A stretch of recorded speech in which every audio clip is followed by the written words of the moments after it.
लगातार सभी पार्टियां अपना प्रचार शुरू कर चुकी हैं और 25 तारीख को पुंछ जिले में पोलिंग होनी है। आपको बता दें 10 सालों के बाद चुनाव होने जा रहे हैं और अगर हम बात करें तो जितनी भी पार्टियां इस बार मैदान में उतरी हैं उन्होंने अपना प्रचार जो है जोरों शोरों से शुरू कर दिया गया है। हमारे साथ उदेश पाल शर्मा जी हैं जो कि स्वर्गीय श्री यशपाल शर्मा जी के बेटे हैं और पिछले कई देर से ये लोगों की मदद के लिए आगे आते हैं। अगर हम बात करें तो इनका परिवार जो है हमेशा ही गरीब लोग हों या पुंछ की जनता हो उनकी मदद के लिए सामने आती रही है। वहीं उदेश पाल भी अपने पिताजी के नक्शे कदम पर जो है वो चल रहे हैं और इस बार जो है मैदान में उतरे हैं। सीधा उनसे ही बात करते हैं। उदेश पाल जी, आपका समय जो है कीमती है, इस समय हम जानते हैं और आपने समय दिया है उसके लिए धन्यवाद। उदेश पाल जी, क्या मैनिफेस्टो रहेगा, क्योंकि आप इस बार में जो है मैदान में उतरे हैं और पहली बार आप जो है मैदान में उतरे हैं।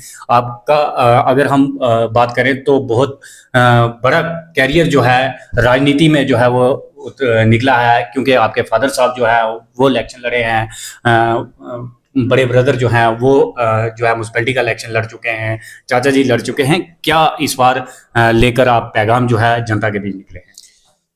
पहले तो शुक्रिया आप सबका। उसके बाद मैं आपसे यही बोलूंगा, जैसे आपने मैनिफेस्टो की बात की, सबसे पहले हमारी परिवार की बात की। जैसे आपको पता है हमारे दादाजी के टाइम से ये जो परिवार है ये कई सदियों से लोगों की सेवा करा जा रहा है। तो सारे लोगों ने मजबूर किया, उन्होंने, क्योंकि उनका पिता के साथ, मेरे पिताजी के साथ बहुत बड़ा प्रेम था, उन्होंने कहा कि हमें इस बार मैदान में उतरना चाहिए। क्योंकि आपको पता है जैसे हमारे जमहूरी निज़ाम में आज 10 साल हो गए हैं, इलेक्शन भी नहीं हुए। तो ये जो 10 साल बाद इलेक्शन होने जा रहे हैं, लोगों के अंदर एक बड़ा आक्रोश सा भी है। तो ये जो 10 साल बाद इलेक्शन होने जा रहे हैं तो लोगों ने मजबूर किया कि हमें ये इलेक्शन कंटेस्ट करना है अपनी प्रेजेंस के लिए, अपनी रिप्रेजेंटेशन के लिए। तो ये हम इलेक्शन कंटेस्ट करने जा रहे हैं, जो हमारा मैनिफेस्टो है जिसकी आपने बात की। जैसे आपको पता ही होगा खुद, क्योंकि आप हर जगह कवरेज करते हैं जाके, क्या हालात है आज हमारे जम्मू कश्मीर की। अनएम्प्लॉयमेंट में मेरे ख्याल से टॉप कर रहा है हमारा जम्मू कश्मीर। 2014 के बाद आज सिंगल टीचर की पोस्ट क्रिएट नहीं हुई है। और जो जो झूठे वादे किए गए आज तक, जितने डेली वेजर्स हैं पीएचई के, पीडीडी के, जंगलात के, आज कौन पक्का हुआ? एक एम्प्लॉय भी आज तक ये पक्का नहीं कर सके और कहीं तो 25-25 साल नौकरी करके रिटायर हो गए। और जैसे कि आपको पता है ये हमारा बॉर्डर डिस्ट्रिक्ट है, बॉर्डर डिस्ट्रिक्ट में बड़ी ज्यादा फैसिलिटीज होनी चाहिए हमारे बॉर्डर के लोगों के लिए। पैरामिलिट्री फोर्सेज में उनकी स्पेशल पर्ची होनी चाहिए, आज तक कोई ऐसी बात हमें सामने नहीं दिखी। और उसके बाद आपको, जैसे मैं सबसे बड़ी बात बताऊं, अनएम्प्लॉयमेंट की आप हालत देख सकते हैं आज हमारे जम्मू कश्मीर में क्या हालत है यहाँ पर। अगर आप वार्ड वाइज पंचायतों में जाएं, शहर म्युनिसिपैलिटी एरिया में जाएं, हमारे मोहल्ले में ही खाली 75 बंदा एमएससी बैठा हुआ है, 4 पीएचडी बैठे हुए हैं, सारे बेकार बैठे हुए हैं। तो ये किस तरफ हमारा यूथ को जो ये लेके जा रहे हैं। और हमारी यूथ की एक आवाज है, उनकी आवाज है डॉक्टर उदेश पाल शर्मा, जो कि मेरा नाम है। उन सभी ने प्रेशराइज करके हमें कंपेल करके यहाँ खड़ा करवाया है।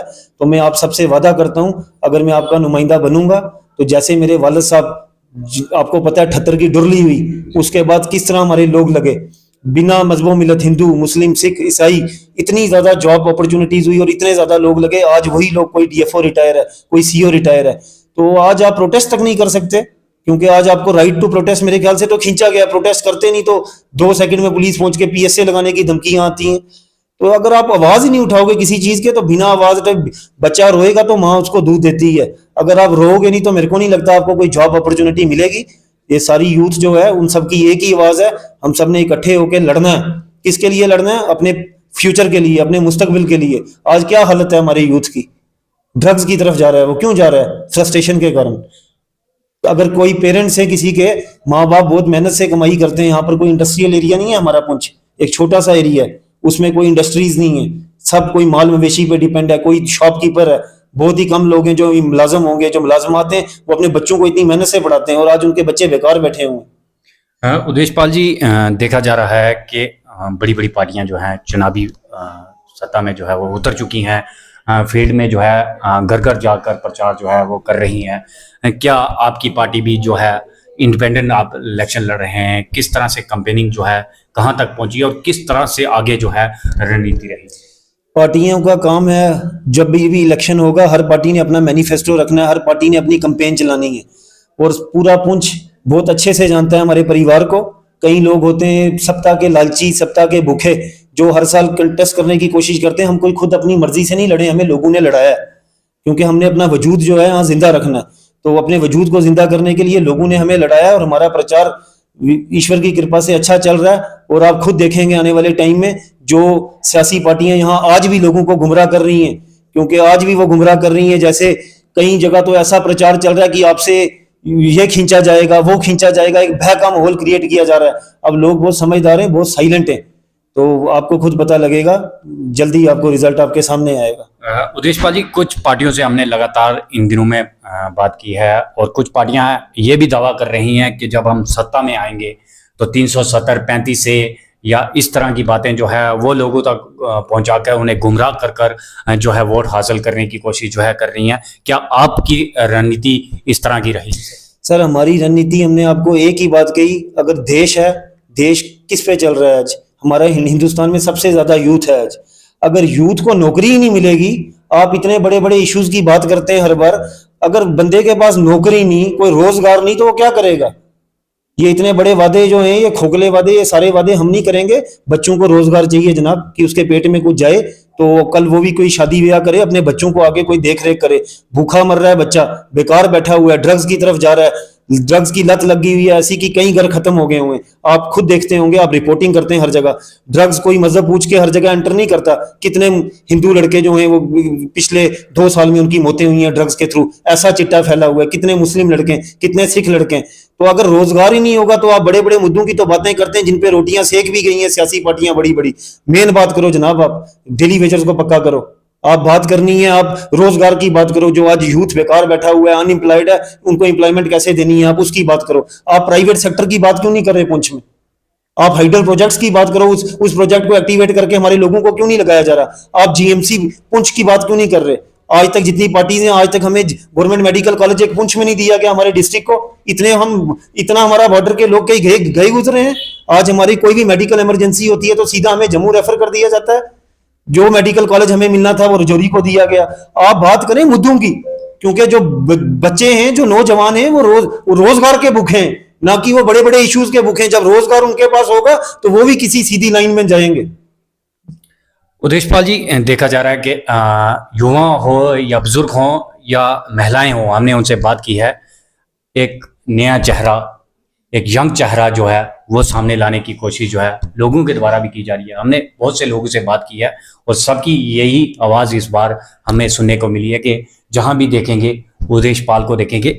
ऐसा क्या जाल जो है पुंछ सिटी की अगर बात करें तो सिटी में आपका जो है वो देखा जा रहा है, क्योंकि हम दिन भर लोगों की राय जो है वो ले रहे हैं और जहां भी हम जा रहे हैं वहां पर यही सुनाई दे रहा है कि उदेश पाल जो है इस बार हमारा नेता होगा। ऐसा क्या जो है लोगों के बीच में देखने को मिल रहा है? सर, जैसे आप खुद भी लोगों के बीच कैंपेनिंग के लिए जा रहे हैं। जैसे कि आपको पता है सर, एक सियासी परिवार से मेरा ताल्लुक है। तो मेरे वालिद साहब एक बहुत ही बड़े शख्स थे, उन्हें सारे लोगों ने खिताब दिया था शेरे पुंछ का, क्योंकि वो शेर थे। वो किसी एक मजहब के शेर नहीं थे, वो हिंदू, मुस्लिम, सिख, ईसाई के लीडर थे। वो मासीज के लीडर थे। और कौन से मासीज के? खास करके गरीबों के लीडर थे। तो उन्हीं का मैं बेटा हूँ, उनसे बड़ा कुछ सीखा है मैंने अपनी जिंदगी में। दुख तो यह है कि वो बहुत जल्दी छोड़कर चले गए मुझे, लेकिन उनसे बड़ी मैंने अपनी जिंदगी में विद्या हासिल की है। और उसमें हमने यही ज्यादातर यही कशिश रही है हमें, उनके साथ रहकर जो मैंने चीज सीखी है कि मैं भी किसी के काम आऊं। तो उसी से प्रभावित होके, उन्हीं से पैशनेट होकर मैंने एक फाउंडेशन भी बनाई थी, जैसे कि आपको पता है। तो ये यूथ तभी करके जुड़ा है। ये जो यूथ हमारे साथ है, ये कोई किसी लालच से नहीं है। ये यूथ के कई लड़के ऐसे 20-20 बार अपना ब्लड डोनेट कर चुके हैं। फूड किट्स के लिए इन्होंने कंट्रीब्यूट किया होगा गरीब घरों में, कई गरीब बच्चियों की शादियों के लिए इन्होंने कंट्रीब्यूट किया होगा। ये कुछ हमसे लेते नहीं है, ये बस हमारी सोच से प्यार करते हैं। हमारे वालिद साहब की जो आज तक पूरी जिंदगी एक परंपरा चली आई, जो एक अच्छी सोच की, एक अच्छे विधान की, उससे ये प्यार करते हैं। तो उसी सोच के कारण लोग हमसे जुड़े हुए हैं। तो मैं भी उन लोगों को आश्वासन देता हूं कि मैं उन्हीं का बेटा हूं, यशपाल शर्मा जी का, और आप सबसे वादा करता हूं उन्हीं के नक्शे कदमों पे चलूंगा, चाहे जितना टाइम भी जिंदा रहूं। ये वादा करता हूं आपसे।